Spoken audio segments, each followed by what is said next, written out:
Бірінші тәрбие ата-анасын, туысын, жолдасын сыйлауға үйретуден басталады. Ыбырай Алтынсарин.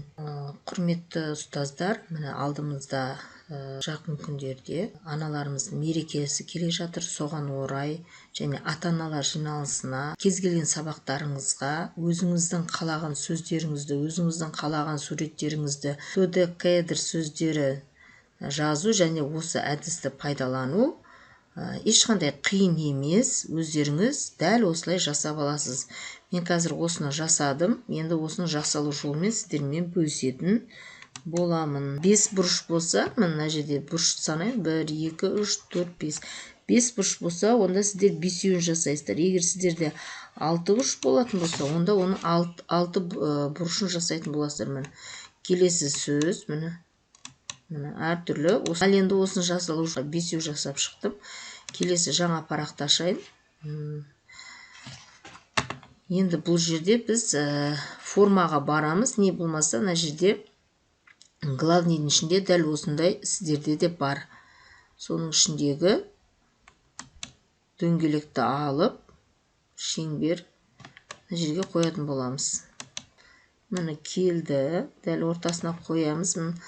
Направляющий нелерімізді қойып қойыңыздар, алдын ала өстіп, сөйтіп формасын асықпай отырып, әрине шамалы уақыт кетеді. Біреуін жақсылап жасап алатын болсаңыз, кез келген жұмысыңызға қоя бересіз. Біреуін жақсылап шеңберін әдемілеп шығарып, міне центрін әдемілеп осылай шығарып алыңыздар, асықпай отырып.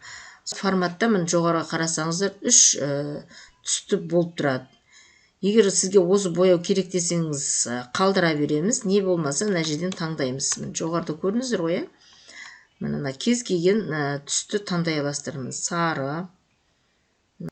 Мына жаққа көшіп кетті. Қазір фигурамыз жұмыс жасап жатқан кезде міне 5 бұрышты тауып аламыз осы жерден. Мінекей 5 бұрыш, 4-еуде. Міне бұрыштар одан кейін бір-біріне тиіп тұру керек екен, соны байқадым.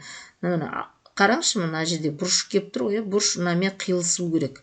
Егер қиылыспайтын болса, қырыққан кезде шамалы қиындық туады. Міне мына жерде қарасаңыз қиылыспады да, мына қиылысып тұр. Өйткені осының бойымен қырқасыздар ғой. Осы бояумен қалдыруға болады. Не болмаса, мынандай қылып жаңа бояуыңызды алып тастасаңыз да болады. Енді осының ішінен тағы да жиектеу үшін тағы да барып осы 5 бұрышты қойып алыңыз. Қазір ол не үшін екенін түсінесіз. Осының ішіне келемін, тағы да екінші рет 5 бұрышымызды қойып шығамыз. Жиектермен бірдей болғаннан кейін осының түсін енді өзгертейік. Мысалы, қандай түске өзгертейік? Қандай түс ашады деп ойлайсыз өзіңіз? Жазу жазған өзіңіз асықпай отырып, қызыл түс жоқ екен мына жерде. Мүмкін сіздердің компьютерлеріңізде шығуы да мүмкін енді ол.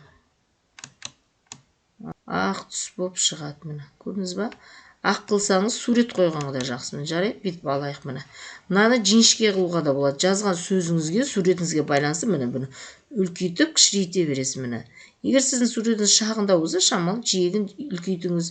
Егер суретіңіз үлкен, жазуыңыз кіші болса, бұны мүлдем пайдаланбасаңыздар да болады. Не болмаса бір әдемілік үшін жай осылай кішкентай ғана сызықтар беріп қойсаңыз болады. Оған суретті қайдан аламыз? Біздің бұны сақтап қояйық. Кетіп қалмас үшін, осыншама еңбегіңізді жойылып кетпес үшін сіз оны міндетті түрде сақтаңыз. Енді бізде өзіміздің сүйікті программамыз, сіздер бұны алып жүрсіздер, білесіздер деп ойлаймын. Ол үшін бізге ең керемет Pinterest'тен алсақ болады, немесе Google'дағы суреттеріңізді, немесе өзіңіздің ұнаған кез келген жердегі суретіңізді аласыз.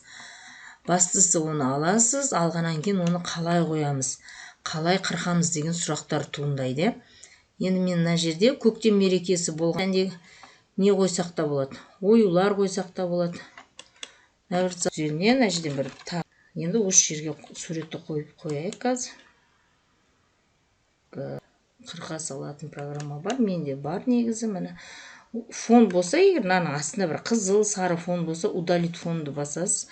Енді осы жерде мен обрезать деген бөлімге барам. По фигуру дейді. Фигура бойынша обрезать етіп көрейікші сіздермен бірінші рет. Фигура бойынша бізге енді келетін фигураны таңдап көрейік. Мына жерде сізге қаншалықты көлемде керек. Тағы да жанымызды қайтадан қырқып көреміз. Пока ол мына жерде тұра береді. Міне көрдіңіз бе, астында тұр. Енді осыны қырқып көрейік. Форма дегенге барасы дағы обрезать деп тұр ғой мына жерде. Мұны үш жерге апарсаңыз да қай жерді қырқамыз. Мұны осымен де қырқуға болады, өзін бүйтіп аламыз да. Бізге осылай асықпай келтіріп аласыз бір мәрте. Ойсаңыз да, басқа ойсаңыз да болады. Енді міне көрдіңіз бе, өсіп кеп қырқылады қазір. Көлеңке мана бір әдемі жерде гүлін алайыншы деп ойлап тұрмын. Шамасы созып барып алдым. Және осылай келтіре бересіз. Қаншалық сізде размері керек, ана жаққа барғанда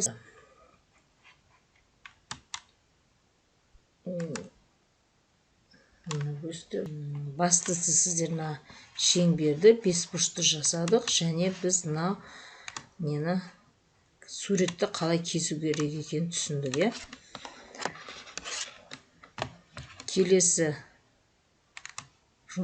жұмыстарды тағы көрсететін боламын. Лайк қойып каналға жазылыңыздар.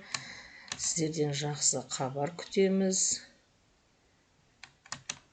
Егер сіздерге осындай өзіңіздің шығармашылығыңыздан осы әдісті қолданғыңыз келсе, заказ берсеңіз де болады. Бізде интернет нашар ма? Осы шрифтін көрейік. Мұны көрдіңіз бе, жаңа қырқылмаған жер ақ, мұны уже бітсем көрінбей. Мына барса, уже көктің үстін басып жатыр. Сондықтан тағы да бұны, әсіресе тақырыптар болған кезде ол суреттің қажеті жоқ. Және көрдіңіз бе, үстін бүйтіп көтерсеңіз, мына ақтың өзі тақырып болып тұрады. Маған осы тұруды сабаққа пайдалануға. Сөз құрамы дегеніміз не? Дәл қазір біз осы тақырыпты өтіп жатырмыз. Осылай өзіңіздің жұмысыңызға қарап істей бересіз. Мынаны былай қойсаңыз былай тұрады. Мына жасыл түс па жоқ, қызыл болса сіздерде әрине болады. Мына түс па жоқ, мына түс, қай түс ұнайды, қайтадан осылай өзгертіп алуға болады. Өйткені мына жердегі жабыстырған жердегі түс олда шыққан кезде сабақта қолданғаннан кейін оның ішілей бір көп суреттің де қажеті жоқ. Келесі кездескенше сау болыңыздар. Бүгінгі сабақта сіздер қалай шеңберді, бес бұрышты қоюды және суреттерді қиюды, орналастыруды үйрендіңіздер. Енді өздеріңіздің шығармашылықтарыңызға байланысты, іскерліктеріңізге байланысты түрлі қылып істей бересіздер. Сіздерге іске сәт. Тыңдағандарыңызға көп рахмет. Әр уақытта рахметтеріңізді қойып, лайк басып, мені қолдап отырыңыздар. Қолдап отқан жандарға Алла риза болсын сіздерге. Келесі кездескенше сау болыңыздар.